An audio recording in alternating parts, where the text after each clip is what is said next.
Welcome to this training presentation on how to successfully complete and submit an application to become a board-approved massage school. I am Megan Maxey, Program Manager for the Board of Massage. And I'm Davis Hilkema, working with Megan and the board as Assistant Program Manager. We have put this presentation together in hopes of helping people understand the Board of Massage's expectations of what it takes to be an approved massage school in Washington State. So let's start with the overarching question. Why does the board define, evaluate, and approve massage schools? The simple answer is because the board's statutory authority, as provided in RCW 18.108.025, but more importantly, it is the board's directed responsibility to protect the public by ensuring that licensed massage therapists in Washington State are adequately trained and skilled in massage therapy. With that guiding responsibility, the board has adopted rules that outline the requirements to be recognized by and operate a board-approved massage program. The rules state that a school must submit to the board a completed application packet provided by the Department of Health. The goal of this presentation is to help applicants understand what is meant by a complete application packet. So to start, it is important to note that prior to the reviewing board members' evaluation, the program staff will do a pre-review to check that application packets contain all the required elements. Our goal in doing the pre-review is to provide the reviewing board members a completed application packet. So let's move on and look at the process of becoming a board-approved massage school and what prospective schools must submit in order to obtain board approval. I'll turn it over to Davis to go over the components of the application. The very first step in the process is to locate the application packet. It is found on the Massage Therapy webpage. In your web browser, you can type www.doh.wa.gov/massage. This will take you directly to the Massage Therapy webpage. On the left side of the screen is a tab titled License Information. Clicking on that tab will bring you to a screen that will look like the screen on this slide. The application is located in the drop-down menu under the Apply on Paper option. Once you get to this screen, you will want to scroll down to the section titled Massage School Approval Information, where you will find the application that is titled Massage School Program Approval, Reapproval, or Apprentice Application Packet PDF. Clicking on this link will take you to the most current application packet. It is important to always use the application packet that is currently on the Massage Therapy webpage. This ensures that you are using the most current version and will save time in the review process. Additionally, it ensures that the documents that you submit will be in the correct format and in the correct order. There are multiple checklists provided throughout the packet. The purpose of the checklists is to guide you through each section of the application in order to help make sure that all required documents are included. The first checklist is the Application Instruction Checklist. It begins with information about how the application and documentation must be submitted. Before we delve into the details of the different standards, the first question that needs to be answered is, what makes an application packet complete? An application and all the documents must be submitted in a single 3-ring binder, and the pages must be printed single-sided. That is, printed on the front side of the page only. Why that is important is because all the documents in your packet are scanned and sent to the reviewing board members.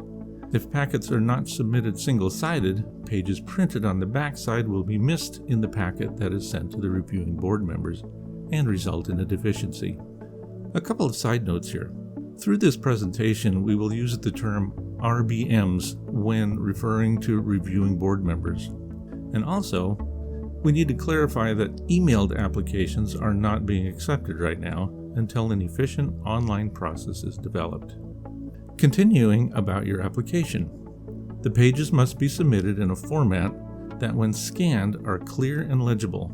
Use dark blue or black ink, and make sure the font and writing is large and clear enough that it won't blur in the scanning process. Second, your application packet must be in the order listed on the table of contents, and each standard must be tabbed. Because we will be scanning the packets to the RBMs, the pages must also be numbered, with the page numbers entered in the table of contents. Additionally, please do not use slipcovers or page protectors, as they jam in our scanners.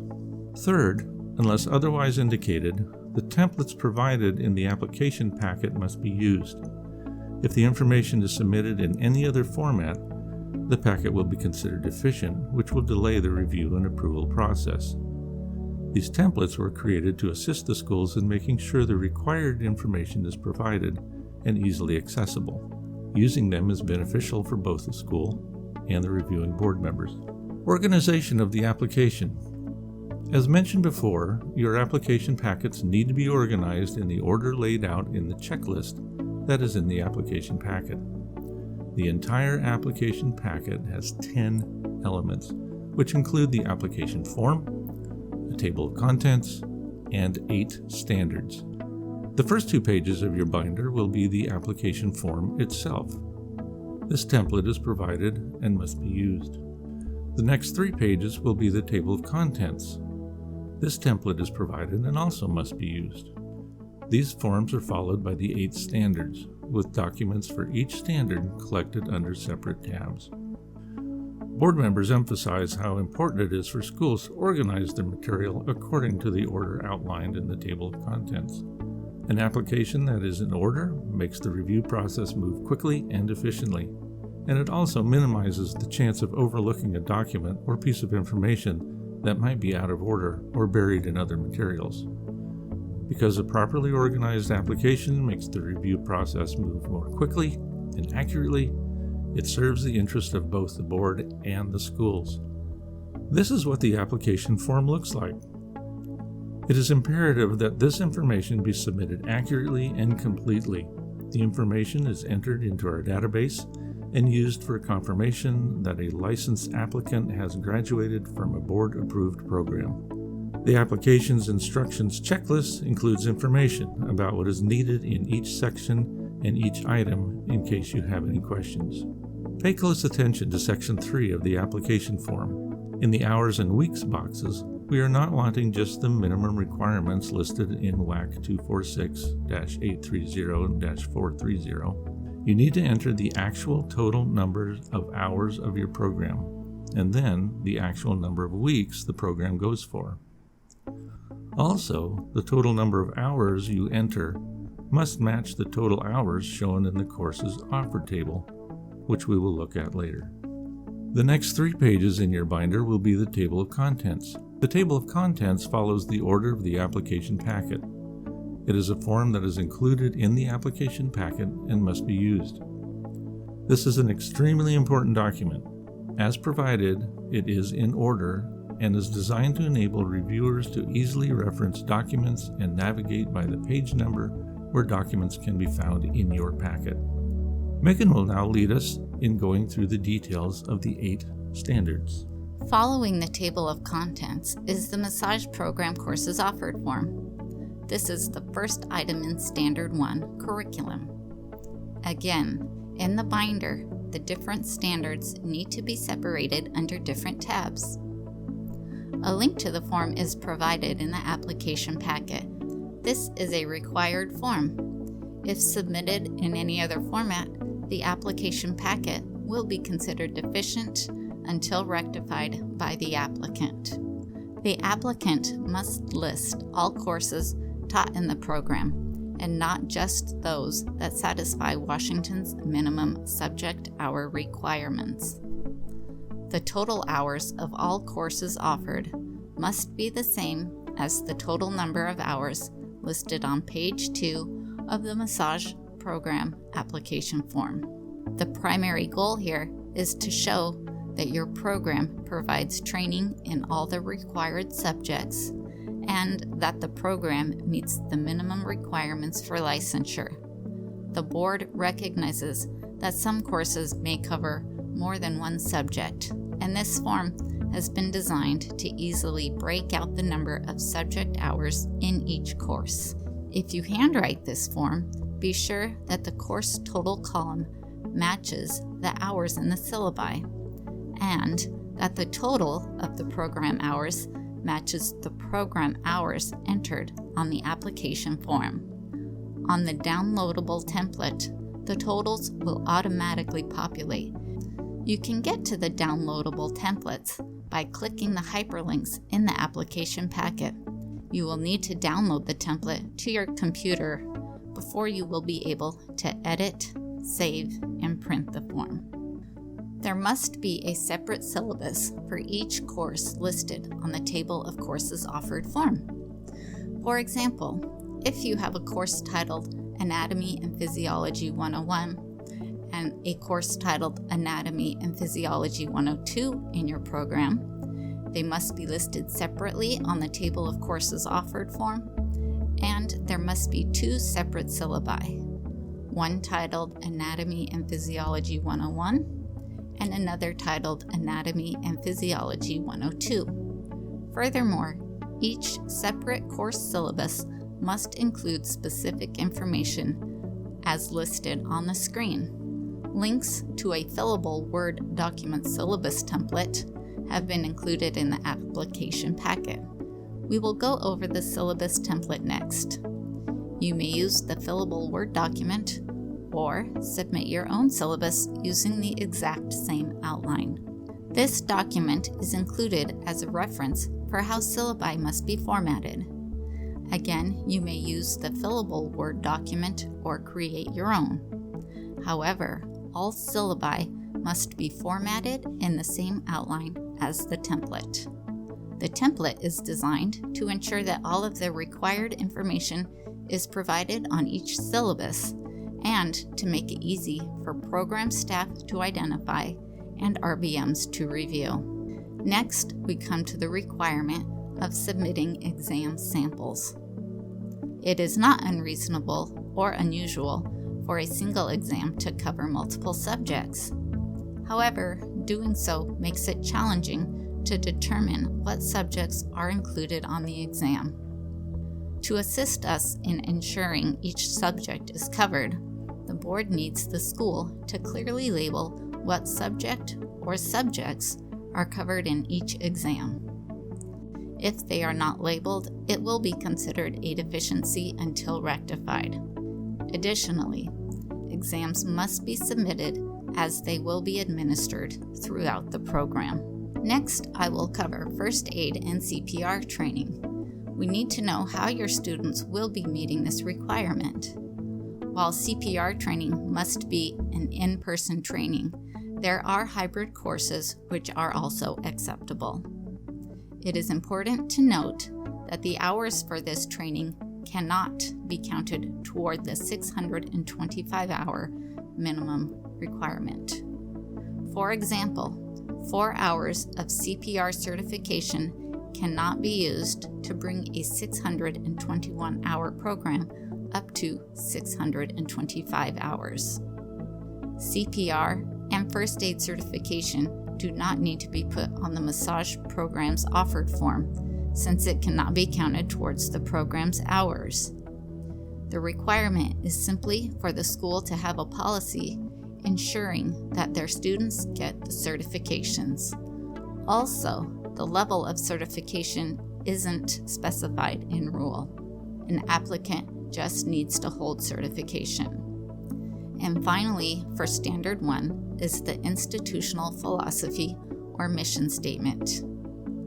A good philosophy or mission statement reflects the purpose, goals, and values that the school strives to achieve and demonstrates an understanding of public protection. We encourage schools to be mindful when crafting their philosophy or mission statement.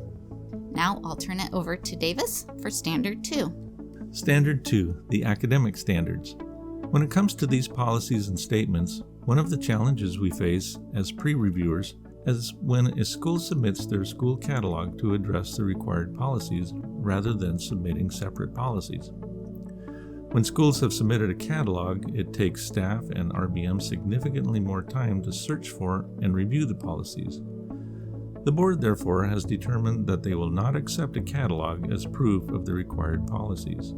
If you have these policies in a catalog, copy them onto pages in your application. There must be an individual policy for each topic that is clearly titled. Now we're going to cover two policies in the standard where we often see deficiencies. The graduation policy is one to look at particularly closely. The board has determined in rule that 625 hours is the minimum number of education and training hours for massage therapists to practice safely on the public. Massage schools are not prohibited from offering programs in excess of this standard. Theoretically, a program in excess of 625 hours is designed to include specialized course content to enhance the minimum education standards, such as a focus on spa setting or treatment setting. When creating the graduation policy, remember the importance of student attendance in ensuring the student's mastery of the knowledge and skills as stated in WAC 246-830-440. The requirement applies to all course content in the program, not just the minimum education and training standards. Also remember to take into consideration that per WAC 246-830-422 sub 2C, it is not okay for a school to say they provide more than 625 hours, but then allow the student to complete less than 625 hours. The rule requires that the student's transcript reflects actual attended hours and not simply course completion, and show no less than 625 hours and meet the minimum hours of each required subject. For programs in excess of 625 hours, keep in mind that if your program allows students to graduate completing only a certain percentage of the program, in no case may the number of hours completed fall below 625 hours. Furthermore, in no case may a student complete less than the required number of hours per subject as outlined in WAC 246-830-430. Again, keep in mind that students must have mastered the knowledge and skills presented in the massage program.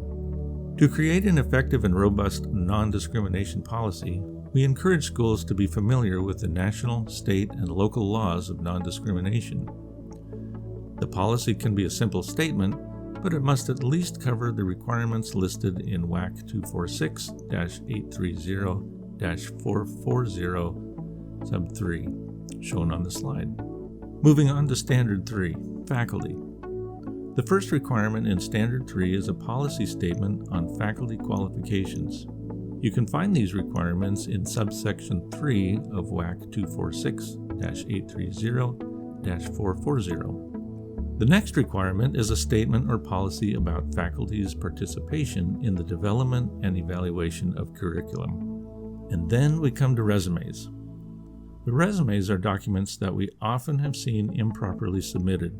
To remedy that, in the application packet, there is a link to a fillable Word document resume template. Resumes will only be accepted on the template. If a personal resume is submitted, the application packet will be considered deficient. The school will be notified to make the correction before moving the application on to the RBMs, resulting in a delay of the review and approval. We require this resume format because we, the department, must be careful and cannot receive documents that contain certain personal identifier information, such as Social Security numbers, birth dates, or personal contact information, which sometimes are included in personal resumes. In reviewing resumes, the most critical thing is to ensure that the instructor is qualified by training and experience in the subject that they will be teaching. If they are teaching a hands-on course or student clinic, they must be a Washington licensed massage therapist with at least 3 years of practical experience in massage therapy. Using the resume template makes this quick to identify. So, be sure to use the resume form that is in the packet. and be sure there is a resume for each faculty member that teaches in a program. Student clinic is the fourth standard. A student clinic is a requirement for massage programs, and there are a couple things to be mindful of, which are in the current rules that went into effect in September of 2021. First, the student clinic supervisor is required to have 3 years of practical experience in massage therapy. Second, the clinic supervisor to student ratio can be no less than 1 supervisor to no more than 6 students who are actively performing massage. The supervising faculty in student clinic play a vital role in the student's success because this is where the student gets their hands-on experience. The clinic supervisor's role includes, at a minimum, reviewing the health history of the student's client, reviewing and approving the student's massage plan, and observing a reasonable portion of each massage lesson based on the competency of the student. And the last parts of the student clinic standard are the 4 forms that must be submitted, which include disclosure statement form provided to clients, client intake and screening form, client feedback form, and supervisor feedback form. Note that the supervisor feedback form is feedback to the student from the supervisor. It is not the student's feedback of the clinic supervisor. Moving on to Standard 5, Health, Sanitation, and Facilities. The board needs to be able to determine whether or not the facilities are adequate for the purposes of instruction and for student clinic. Per subsection 4 of WAC 246-830-440, any setting in which a student clinic occurs must be adequate in size, number, and resources to provide for student practice of massage on the general public. A clinic must be properly equipped with rooms for consultations, massage therapy or treatment, and equipment as required in the practice of massage. Businesses must already maintain facilities in accordance with laws, rules, and city codes, so it is not necessary to show things such as an emergency exit or location of fire extinguishers. As part of the detailed floor plan, the school is required to provide photographs of the exterior of their building, the interior of the classrooms, and any areas used for student clinic to ensure proof that the facility exists as presented in the floor plans. To be able to determine if the facilities are adequate for the purpose of instruction and for student clinic, floor plans must be clear, readable, and show room dimensions. The floor plans can be hand-drawn or computer-generated so long as the RBMs can discern what is what. The screen shows some examples of what is acceptable versus what is not acceptable.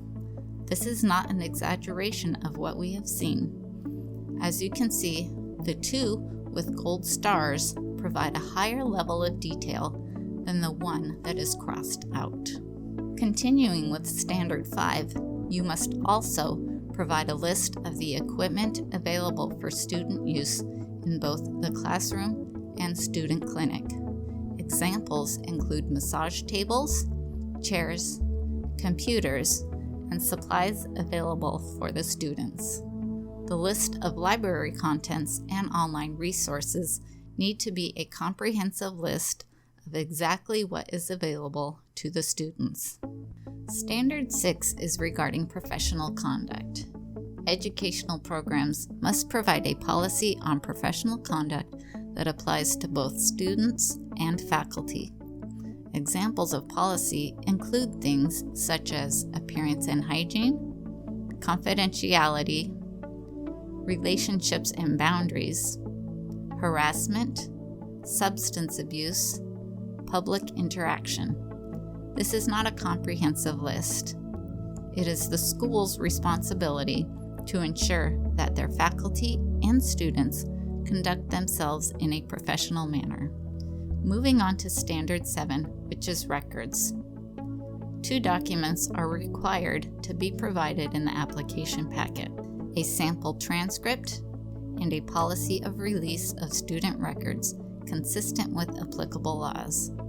The program transcript must provide adequate information to conclude that the student has successfully completed the approved educational program. Basic information to include would be the name and location of the school, name of the program, place for the student's name and identifiers, dates of attendance, academic information such as course titles, hours, and grades, graduation date, and authorized representative's signature and date. Records must be stored in a secured location and be made available upon a student's written request. The release of students' records policy must be done in accordance with applicable laws and rules. And we have made it to the final standard, which is eligibility. There are 3 ways to make a school eligible to operate in Washington State. The most common one is current or pending approval by the Workforce Training and Education Coordinating Board, which I'll go over in a moment. The second is being licensed by private vocational education. And the third is that the school is part of a college or university that is nationally or regionally accredited. Occasionally, a school will submit a copy of their Department of Health approval letter from the last time they were approved. This is not an acceptable document.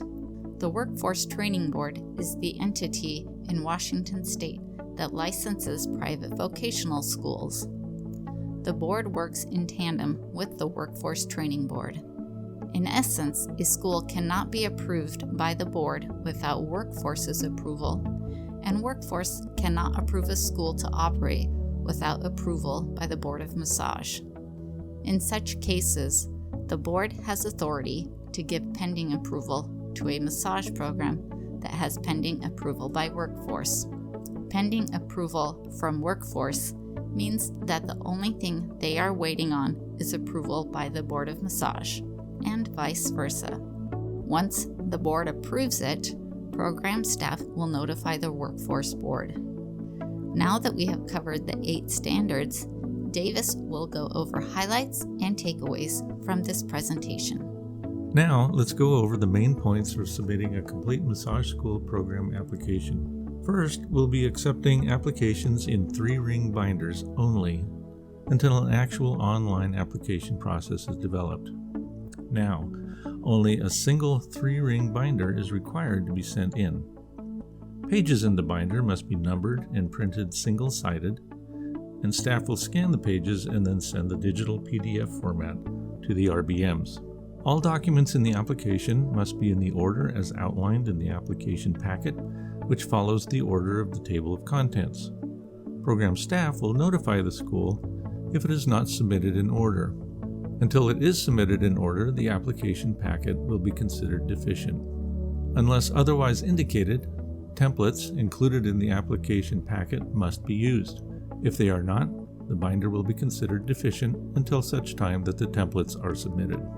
School catalogs will not be accepted as proof of any required policies. Separate policies must be submitted and clearly labeled. The same is true for course syllabi. The course syllabus template must be used, and there must be a separate syllabus for each course. A responsible and accountable review of an application takes time. Binders need to be received 5 weeks prior to an upcoming board meeting. This allows time for staff to do the pre-review, collect any easily identified deficient documentation, and forward everything onto the RBMs.